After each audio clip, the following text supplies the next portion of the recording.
ನಮಸ್ಕಾರ.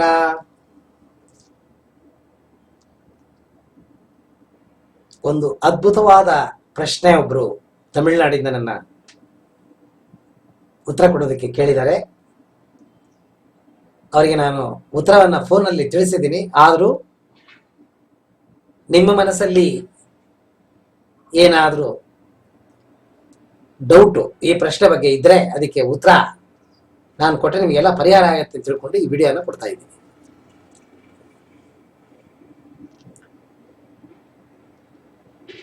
ಏನ್ ಕೇಳಿದ್ರು ಅಂತಂದ್ರೆ, ಆತ್ಮ, ಜೀವಾತ್ಮ ಮನುಷ್ಯನ ದೇಹದ ಒಳಗಡೆ ಯಾವಾಗ ಹೋಗುತ್ತೆ? ತಾಯಿಯ ಗರ್ಭಕೋಶದಲ್ಲಿ ಗರ್ಭ ತರಿಸಿದಾಗ ಆತ್ಮ ಹೋಗಿ ಸೇರ್ಕೊಳತ್ತಾ, ಅಥವಾ ತಾಯಿ ಹೊಟ್ಟೆಯಿಂದ ಮಗು ಹೊರಗಡೆ ಬಂದಾಗ ಪ್ರಾಣ ಏನು ತಗೊಳತ್ತೆ, ಆ ತಗೊಳ್ಳುವಾಗಿನ ಆತ್ಮ ನುಗ್ಗತ್ತ? ತುಂಬಾ ಒಳ್ಳೆ ಪ್ರಶ್ನೆ, ಅದ್ಭುತವಾದ ಪ್ರಶ್ನೆ. ನೋಡಿ, ಈ ತರ ಪ್ರಶ್ನೆ ಕೇಳಿದ್ರೆ ಉತ್ತರ ಕೊಡಕ್ ಖುಷಿ ಆಗುತ್ತೆ. ಇದು ನಾನು ಒಬ್ಬೊಬ್ಬರು ಒಂದೊಂದು ರೀತಿ ಇದಕ್ಕೆ ಉತ್ತರ ಕೊಡ್ತಾರೆ. ಆದ್ರೆ ಭಗವಂತ ನಂಗೆ ಕೊಟ್ಟಿರೋ ಬುದ್ಧಿಯಲ್ಲಿ ಲಾಜಿಕ್ ಆಗಿ ನಾನು ಇದಕ್ಕೆ ನಿಮಗೆ ಉತ್ತರ ಕೊಡ್ತೀನಿ.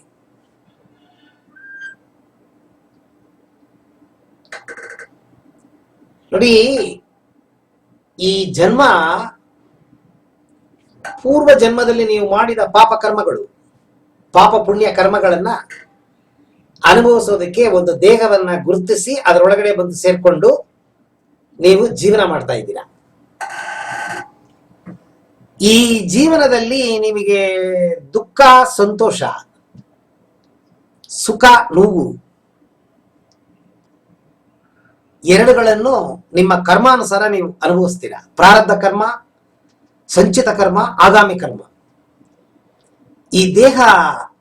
ಈ ದೇಹದಲ್ಲಿ ಆತ್ಮ ಇರುವ ತನಕ ನೀವು ನಿಮ್ಮ ಕರ್ಮ ಫಲವನ್ನ ನೀವು ಎಕ್ಸಿಕ್ಯೂಟ್ ಮಾಡ್ತೀರಾ, ಪ್ರತಿಪಾಲನೆ ಮಾಡ್ತೀರಾ. ಇಲ್ಲಿ ಎರಡು ತರ ಇದೆ. ಏನು ನೀವು ಈ ಕರ್ಮನ ಪರಿಪಾಲನೆ ಮಾಡ್ಕೊಂಡ್ ಬರ್ತೀರಾ,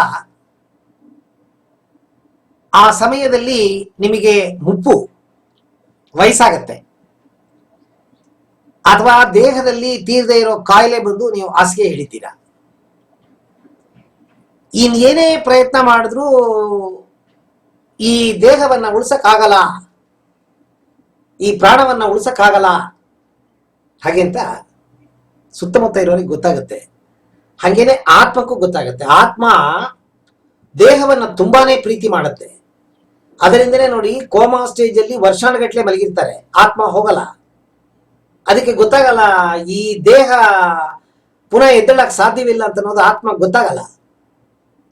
ಆತ್ಮ ನೆರಳತ್ತೆ, ಹೆಂಗಾದ್ರೂ ಮಾಡಿ ತನ್ನ ಕಾರ್ಯ ಕೆಲಸಗಳು, ಕರ್ಮಗಳು ಏನಿದೆ ಅದನ್ನ ಮಾಡಬೇಕು ಅಂತ ಪ್ರಯತ್ನ ಮಾಡುತ್ತೆ. ಆದ್ರೆ ಯಾವಾಗ ದೇಹ ಬಿದ್ದೋಗತ್ತೆ, ಉಪಯೋಗ ಇಲ್ಲ ಅಂತ ಗೊತ್ತಾಗತ್ತೆ, ದೇಹದಿಂದ ಆತ್ಮ ಹೊರಗಡೆ ಹೋಗುತ್ತೆ.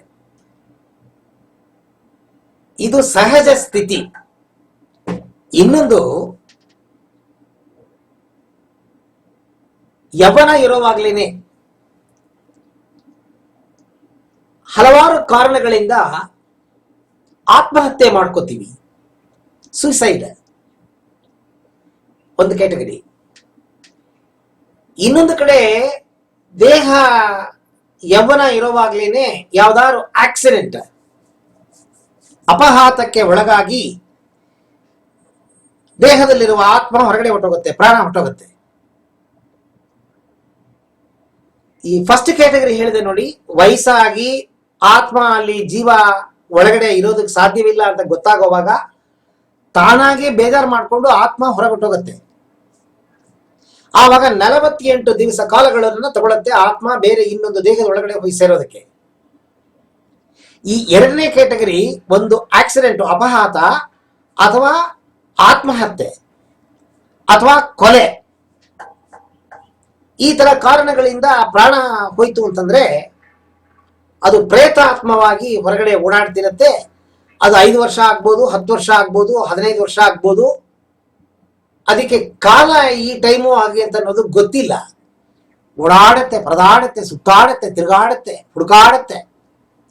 ದೇಹಗಳು ಸಿಗದೆ ಒದ್ದಾಡಿ ಕೊನೆಗೆ ಭಗವಂತನ ಕೃಪೆಯಿಂದ ಮುಕ್ತಿಯನ್ನ ಪಡ್ಕೊಂಡು ಯಾವ್ದಾದ್ರು ಒಂದು ದೇಹದ ಒಳಗಡೆ ಹೋಗಿ ಸೇರ್ಕೊಳ್ಳುತ್ತೆ. ಇದು 2ನೇ ಕೇಟಗರಿ. ಆತ್ಮ ಹೇಗೆ ಹೋಗುತ್ತೆ, ಹೇಗೆ ಸೇರುತ್ತೆ ಅಂತ.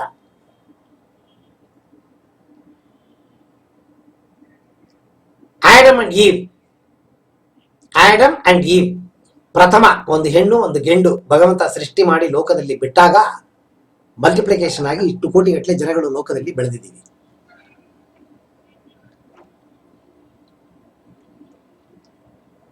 ಗಂಡಿನ ವೀರ್ಯಾಣು ಹೆಣ್ಣಿನ ಮೊಟ್ಟೆ ಎರಡು ಸೇರಿ ಗರ್ಭ ಧರಿಸತ್ತೆ ಒಳಗಡೆ ಹೆಣ್ಣಿನ ಗರ್ಭಕೋಶದಲ್ಲಿ. ಆ ಹೆಣ್ಣು ಗರ್ಭವಾದಾಗ ಒಳಗಡೆ ಒಂದು ನ್ಯೂಕ್ಲಿಯಸ್ ಅಂತ ಅನ್ನೋದು ಒಡೆದು ಅದ್ರ ಬಗ್ಗೆ ನಾನು ಜಾಸ್ತಿ ಎಲಾಬರೇಟ್ ಆಗಿ ಹೇಳಕ್ ಇರ್ತಾ ಇಲ್ಲ, ಟೈಮ್ ಇಲ್ಲ. ಅದು ಮಲ್ಟಿಪ್ಲೈ ಆಗಿ ಒಂದು ರೂಪನ್ನ ಕೊಡುತ್ತೆ, ಒಂದು ಹೆಣ್ಣು ಅಥವಾ ಗಂಡು.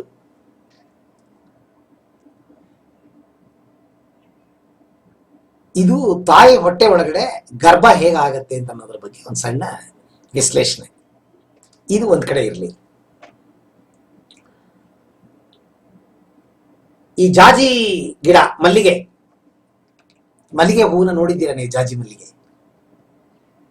ಅದು ಗಿಡದಲ್ಲಿ ಬಳ್ಳಿನಲ್ಲಿ ಅದು ಬರಬೇಕಾದ್ರೆ, ಗಿಡ ಅಥವಾ ಬಳ್ಳಿ ಅಥವಾ ಮರ ಯಾವ್ದು ಬೇಕಾದ್ರೆ ಏನ್ ಬೇಕಾದ್ರೆ ಹೇಳ್ಕೊಳ್ಳಿ, ಒಂದು ಹೂವು ಬರಬೇಕಾದ್ರೆ ಅದು ಒಂದು ಸಣ್ಣದ ಒಂದು ದಂಟು ತರ ಬಂದು ಆ ದಂಟಲ್ಲಿ ಒಂದು ಸಣ್ಣ ಮುಗ್ಗು ತರ ಬಂದು ಅದು ಮುಚ್ಕೊಂಡಿರುತ್ತೆ. ಅದು ಕಾಣೋದೇ ಇಲ್ಲ ಮುಗ್ಗು ಅಂತ, ಏನೋ ಗುಂಡಕ್ಕಿರುತ್ತೆ.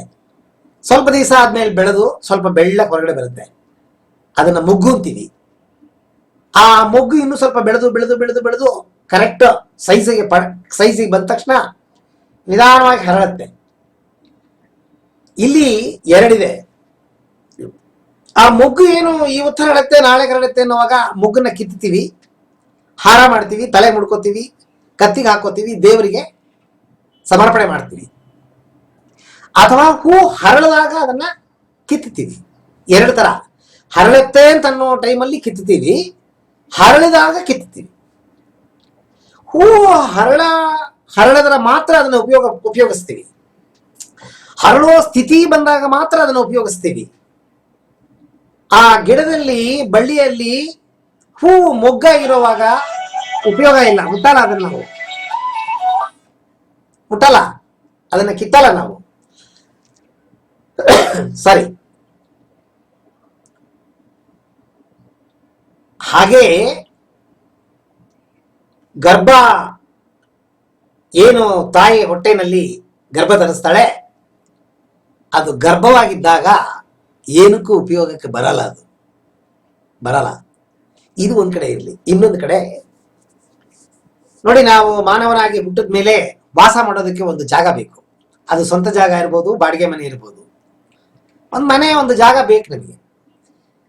ಒಂದು ಸಂಸಾರ, ಮದುವೆ ಅಂತ ಒಂದು ಆದ್ಮೇಲೆ ನಾವೇನ್ ಮಾಡ್ತೀವಿ, ತಾಯಿ ತಂದೆ ಅನ್ಬಿಟ್ಟು ಒಂದು ಸೆಪರೇಟ್ ಆಗಿ ಒಂದು ಮನೆ ಮಾಡ್ಕೋಬೇಕಾಗತ್ತೆ, ಜೀವನ ಮಾಡ್ಬೇಕು, ಮನೆ ಹುಡುಕ್ತೀವಿ. ಎದ್ದಿದ ತಕ್ಷಣ ನೋಡಿದ್ದ ಮನೆನ ನಾವು ಹಿಡ್ಕೋತೀವ? ಎಷ್ಟೆಷ್ಟು ಅದಕ್ಕೆ ಏನೇನೋ ಕಾರಣಗಳೆಲ್ಲ ಹುಡುಕ್ತೀವಿ. ಫಸ್ಟ್ ಎನ್ವೈರನ್ಮೆಂಟು, ಏರಿಯಾ ಚೆನ್ನಾಗಿದೆಯಾ ಅಂತ ನೋಡ್ತೀವಿ, ಬಾಡಿಗೆ ನೋಡ್ತೀವಿ, ಬಡ್ಜೆಟ್, ಒಳಗಡೆ ಹೇಗೆ ಅವರು ರೂಮ್ಗಳನ್ನೆಲ್ಲ ಹೇಗೆ ಅರೇಂಜ್ ಮಾಡಿದ್ದಾರೆ, ಯಾವ ತರ ಇದೆ ಮನೆ, ಫ್ಲೋರಿಂಗ್ ಹೆಂಗಿದೆ, ಆ ಮನೆ ಎಷ್ಟು ವರ್ಷ ಆಗಿದೆ, ಆ ಮನೆ ಏಳಿಗೆ ಇರೋ ಮನೆನ ಅಕ್ಕಪಕ್ಕದನ್ನ ವಿಚಾರಿಸ್ತೀವಿ. ಇಷ್ಟೆಲ್ಲ ಮಾಡಿ ಕರೆಕ್ಟ್ ನಿಮಗೆ ಉತ್ತರಗಳು ನಿಮಗೆ ಸಿಕ್ಕದಾಗ ಮಾತ್ರ ಆ ಮನೆನ ಆಕ್ಯುಪೈ ಮಾಡ್ಕೋತೀರ. ಇದು ಒಂದು ಕಡೆ. ಎರಡನೇದು, ನಿಮಗೆ ಒಂದು ಜಾಗ ಸ್ವಂತ ಇತ್ತು ಅಂತ ಇಟ್ಕೊಳ್ಳಿ, ಅಲ್ಲಿ ಮನೆ ಕಟ್ಟಬೇಕು, ವಾಸಕ್ಕೆ ಮನೆ ಬೇಕು ಅಂತ ನಿಮಗೆ ಅನ್ಸುತ್ತೆ. ಏನ್ ಮಾಡ್ತೀರಾ? ಒಬ್ಬ ಆರ್ಕಿಟೆಕ್ಟ್ ಹತ್ರ ಹೋಗ್ಬಿಟ್ಟು ಒಂದು ಪ್ಲಾನ್ ರೆಡಿ ಮಾಡ್ತೀರಾ. ಆ ಪ್ಲಾನ್ ಪ್ರಕಾರ ಒಂದು ಇಂಜಿನಿಯರ್ನ ಹಿಡಿದು ಮನೆನ ಕಟ್ಟೋದಕ್ಕೆ ಅವ್ರಿಗೆ ಜವಾಬ್ದಾರಿ ಕೊಡ್ತೀರಾ. ಬೇಸ್ಮೆಂಟ್ ಹಾಕ್ತಾರೆ. ಬೇಸ್ಮೆಂಟ್ ಹಾಕಿದ ತಕ್ಷಣ ವಾಸ ಕೊಟ್ಟೋಗ್ತೀರಾ? ಬೇಸ್ಮೆಂಟ್ ಅನ್ನೋದು ಗರ್ಭ ಧರಿಸೋದು. ಗರ್ಭ ಧರಿಸಿದ ತಕ್ಷಣ ಹೋಗೋದಿಲ್ಲ, ಇಲ್ಲ. ಬೇಸ್ಮೆಂಟ್ ಹಾಕಿದ ತಕ್ಷಣ ವಾಸಕ್ಕೆ ಹೋಗೋದಿಲ್ಲ. ಹೋಗ್ಲಿ, 4 ಕಡೆ 4 ಗೋಡೆ ಬಂದ್ಬಿಡ್ತು. 4 ಗೋಡೆ ಬಂದ್ಬಿಡ್ತಲ್ಲ, ಹೋಗ್ತೀರಾ? ಹೋಗಲ್ಲ. ತಾರಸಿ ಹಾಕ್ಬಿಡ್ತೀರಾ. ತಾರಸಿ ಹಾಕಿದ್ರೆ ಮನೆ 4 ಕಡೆ ಗೋಡೆ ಆಗಿ ಮೇಲೆ ಒಂದು ಕೂರಿರುತ್ತೆ. ಹೋಗ್ತೀರಾ ವಾಸಕ್ಕೆ? ಹೋಗಲ್ಲ. ನೆಕ್ಸ್ಟ್ ಏನ್ ಮಾಡ್ತೀರಾ? ಎಲೆಕ್ಟ್ರಿಸಿಟಿ, ವಾಟರ್, ಡ್ರೈನೇಜು ಎಲ್ಲ ಕನೆಕ್ಷನ್ಸ್ ಕೊಟ್ಟು ಪ್ಲಾಸ್ಟ್ರಿಂಗ್ ಮಾಡಿ ಬಣ್ಣ ಹೊಡೆದ ಮೇಲೆ ಒಂದು ಒಳ್ಳೆ ದಿವಸ ನೋಡಿ ಒಳಗೆ ಹೋಗ್ತೀರಾ. ಹಂಗೇನೆ ಹಂಗೇನೆ ಹಂಗೇನೆ ತಾಯಿ ಗರ್ಭದ ಒಳಗಡೆ ನೀವು ಗರ್ಭ ಧರಿಸಿದಾಗ ಅದು ಪಿಂಡ, ಅದು ಹೆಣ್ಣು ಗೆಂಡು ಗೊತ್ತಿರಲ್ಲ. ಪಿಂಡ, ಮಿದುಳು ಬೆಳೆದಿರಲ್ಲ, ಏನೂ ಇಲ್ಲ. ಅದೊಂದು ಪಿಂಡ, ಮಾಂಸ ಪಿಂಡ. ಅದು ಬೆಳವಣಿಗೆ ಆಗ್ಬೇಕು. ಆಗಿ ಅದು ಸಣ್ಣದಾಗಿರುವಾಗ ಮಿದುಳು ಒಂದು ಸಣ್ಣದು, ನಾನು ಹೇಳಿದೆಲ್ಲ ಮಲ್ಲಿಗೆ ಮುಗ್ಗು ಆ ತರ ಒಂದು ಸಣ್ಣದಾಗಿರುತ್ತೆ. ಅಲ್ಲಿ ಏನು ಡೆವಲಪ್ಮೆಂಟ್ ಇರಲ್ಲ. ನೀವು ಮಾಡಿದ ಪಾಪಕರ್ಮಗಳು ಏನ್ ಮಾಡಿದೀರಾ, ಆ ಪಾಪಕರ್ಮಗಳ ಪ್ರಕಾರ ಭಗವಂತ ಒಂದು ಸಾಫ್ಟ್ವೇರ್ ರೆಡಿ ಮಾಡಿ ಮಿದುಳಲ್ಲಿ, ಬ್ರೈನ್ ನಲ್ಲಿ ಅದನ್ನ ತಗೊಂಡೋಗಿ ಇಂಡಕ್ಟ್ ಮಾಡ್ತಾರೆ, ಕಮಿಷನ್ ಮಾಡ್ತಾರೆ. ಆ ಕಮಿಷನ್ ಮಾಡೋ ಟೈಮೇ ಆತ್ಮ ನುಗ್ಗೋ ಟೈಮು. ಸಾಫ್ಟ್ವೇರ್ ರೆಡಿಯಾಗಿ ತಲೆ ಒಳಗಡೆ ನುಗ್ಗತ್ತೆ ನೋಡಿ, ಅದು ಅದು ಅದು ಆತ್ಮ ನುಗ್ಗೋ ಟೈಮು. ಅದು 3 ವಾರ ಆಗಿರ್ಬೋದು, 4 ವಾರ ಆಗಿರ್ಬೋದು, 2 ತಿಂಗಳಾಗಿರ್ಬೋದು, 5 ತಿಂಗಳಾಗಿರ್ಬೋದು, 6 ತಿಂಗಳ. It depends upon the development of the body. Body develop ಆದ್ಮೇಲೆ ಮಾತ್ರ ಮನಸ್ಸು, ದೇಹ ಡೆವಲಪ್ ಆಗಿರ್ಬೇಕು, ಮಿದುಳು ಒಂದು ಲೆವೆಲ್ಗೆ ಡೆವಲಪ್ ಆಗಿರ್ಬೇಕು. ಆವಾಗ ಮಾತ್ರ ಆತ್ಮ ನುಗ್ಗತ್ತೆ, ಇಲ್ಲಾಂದ್ರೆ ನುಗ್ಗಲ್ಲ. ಎಲ್ಲ ಹುಡುಕತ್ತೆ ಅದು. ನೀವು ಹೇಗೆ ಮನೆಗಳನ್ನು ಹುಡುಕ್ತೀರಾ, ನಿಮಗೆ ಬೇಕಾಗಿರೋ ಮನೆಗಳನ್ನು ಹುಡುಕ್ತೀರಾ, ಆ ತರ ನೀವು ಮಾಡಿದ ಪಾಪಕರ್ಮಗಳ ಪ್ರಕಾರ ಭಗವಂತ ಇಂಥ ತಂದೆ ತಾಯಿ ಹೊಟ್ಟೆಯಲ್ಲಿ ಹುಟ್ಟೋ ಮಗು ನೀನಾಗ್ಬೇಕು ಹಾಗೆ ಅಂತ ತೀರ್ಮಾನ ಭಗವಂತ ಮಾಡೋದು. ಮಾಡಿದ ನಂತರ ನೀವು ಒಳಗಡೆ ನುಗ್ತೀರಾ. ಅಥವಾ ತಾಯಿ ಗರ್ಭದಿಂದ ಹೊರಗಡೆ ಬರೋದ್ರ ಒಳಗಡೆ ಅದು ಎಷ್ಟು ತಿಂಗಳು ಬೇಕಾದ್ರೆ ಇರ್ಬೋದು. ಸಾಧಾರಣ 11 ವಾರ ಅಥವಾ 13 ವಾರದಲ್ಲಿ ಆತ್ಮ ನುಗ್ಬಿಡುತ್ತೆ. ಯಾವ ತರ ಆತ್ಮ? ಪ್ರೇತಾತ್ಮ ಅಲ್ಲ, ಜೀವಾತ್ಮ ಪರಿಪೂರ್ಣವಾಗಿ ದೇಹ ಕುಗ್ಗಿ ಅದಕ್ಕೆ ಇನ್ನು ಮುಂದೆ ಇರಕ್ಕಾಗಲ್ಲ ಅಂತನ್ನುವಾಗ ತಾನಾಗಿ ಆತ್ಮ ಹೊರಗೆ ಬರುತ್ತೆ ನೋಡಿ. ಅಂತ ಆತ್ಮಗಳು ಮಾತ್ರ 11 ವಾರದಿಂದ 13 ವಾರಗಳು ಮಿನಿಮಮ್. ಮ್ಯಾಕ್ಸಿಮಮ್ ತಾಯಿ ಹೊಟ್ಟೆಯಿಂದ ಹೊರಗಡೆ ಬರುವುದ್ರ ಒಳಗಡೆ ಆತ್ಮ ಹೋಗಿ ಸೇರ್ಕೊಳ್ಳುತ್ತೆ.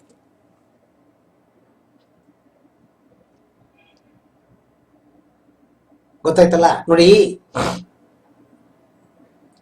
ಮಾಡಿದ ಪಾಪಕರ್ಮಗಳ ಪ್ರಕಾರ ಭಗವಂತ ನಮಗೆ ಜನ್ಮವನ್ನ ಕೊಡ್ತಾನೆ. ಒಳ್ಳೆ ಕರ್ಮ ಮಾಡಿದ್ರೆ ಒಳ್ಳೆ ತಾಯಿ ತಂದೆಯರು, ಒಳ್ಳೆ ವಾತಾವರಣ ಸಿಗತ್ತೆ. ಒಳ್ಳೇದು ಕೆಟ್ಟದ್ದು ಎರಡು ಮಿಕ್ಸ್ ಆಗಿದ್ರೆ ಅದಕ್ಕೆ ತಕ್ಕಂತೆ ತಾಯಿ ತಂದೆಯರು ಹೊಟ್ಟೆಯಲ್ಲಿ. ಸೊ ನೀವು ಏನು ಕರ್ಮ ಮಾಡಿರ್ತೀರಾ ಅದರ ಪ್ರಕಾರ ತಾಯಿ ತಂದೆ ಸೆಲೆಕ್ಟ್ ಆಗ್ತಾರೆ. ಆದ್ರೆ ನಾವು ಹೊರಗೆ ಬಂದ ಮೇಲೆ ಅಹಂಕಾರದಲ್ಲಿ ಎಲ್ಲ ನಾನೇ ಮಾಡ್ತೀನಿ ಅಂತ ತಿಳ್ಕೊಂಡಿದ್ದೀವಿ. ನೀವು ಮಾಡಲ್ಲ. ಲೆಕ್ಕನ್ನ ಭಗವಂತ ಇಟ್ಟಿದ್ದಾನ. ಭಗವಂತ ಇಟ್ಟಿರೋ ಲೆಕ್ಕ ನೀವು ಮಾಡುವ ಪ್ರಯತ್ನ 2 ಒಂದಾದಾಗ ಮಾತ್ರ ಸಕ್ಸಸ್ ಆಗುತ್ತೆ. ಎಲ್ಲಾ ಟೈಮಲ್ಲೂ ಸಕ್ಸಸ್ ಆಗುದಿಲ್ಲ. ಯಾವಾಗ ಸಕ್ಸಸ್ ಆಗುತ್ತೆ ಅವ ಅಹಂಕಾರ ಬೆಟ್ಟ ತರ ಬೆಳೆಯುತ್ತೆ.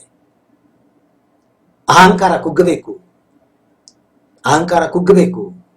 ನೀವು ಯಾರು ಅಂತ ತಿಳ್ಕೋಬೇಕು. ಭಗವಂತನ ಅರಿವು ನಿಮಗೆ ಆಗ್ಬೇಕು. ಸೆಲ್ಫ್ ರಿಯಲೈಸೇಷನ್ ಅಂತ ಹೇಳ್ತಾರೆ. ಅದಾದಾಗ ಮಾತ್ರ ಮುಕ್ತಿ ನಿಮಗೆ ಸಿಗೋದಕ್ಕೆ ಒಂದು ಎಲಿಜಿಬಿಲಿಟಿ ಸಿಗುತ್ತೆ. ಅದು ಈ ಜನ್ಮದಲ್ಲಿ ಸಿಗೋದಿಲ್ಲ. ಈ ಜನ್ಮದಲ್ಲಿ ಭಗವಂತ ಕೊಟ್ಟಿರೋ ಈ ಮನುಷ್ಯ ಜನ್ಮ ನಿಮ್ಮನ್ನ ಪವಿತ್ರತೆ ಮಾಡಿಕೊಂಡು ಮುಕ್ತಿ ಪಡ್ಕೊಳ್ಳೋದಕ್ಕೆ ಒಂದು ಬೇಸ್ಮೆಂಟ್ ಹಾಕೊಳ್ಳಕ್ಕೆ, ಕರ್ಮವನ್ನ ಕಳೆದು ನಿಮ್ಮನ್ನ ನೀವು ಯಾರು ಅಂತ ತಿಳ್ಕೊಂಡು ಮುಂದಿನ ಜನ್ಮದಲ್ಲಿ ಮುಕ್ತಿ ಪಡ್ಕೊಳ್ಳೋದಕ್ಕೆ ಇದು ಒಂದು ಬೇಸ್ಮೆಂಟ್. ಕೊಟ್ಟಿರುವ ಈ ಜನ್ಮದಲ್ಲಿ ಒಳ್ಳೆ ಕೆಲಸಗಳನ್ನ ಮಾಡಿ, ಧರ್ಮ ಕೆಲಸಗಳನ್ನ ಮಾಡಿ, ಮುಂದಿನ ಜನ್ಮ ಇಲ್ಲದೆ ಉತ್ತಮ ರೀತಿಯಲ್ಲಿ ಭಗವಂತನ ಪಾದಗಳನ್ನು ಹೋಗಿ ಸೇರೋದಕ್ಕೆ ಪ್ರಯತ್ನ ಮಾಡಿ. ನನ್ನ ಸ್ನೇಹಿತರು ಕೇಳಿದ ಪ್ರಶ್ನೆಗೆ ನಾನು ಉತ್ತರ ಕೊಟ್ಟಿದ್ದೀನಿ ಅಂತ ತಿಳ್ಕೊಂಡಿದ್ದೀನಿ. ನಮಸ್ಕಾರ.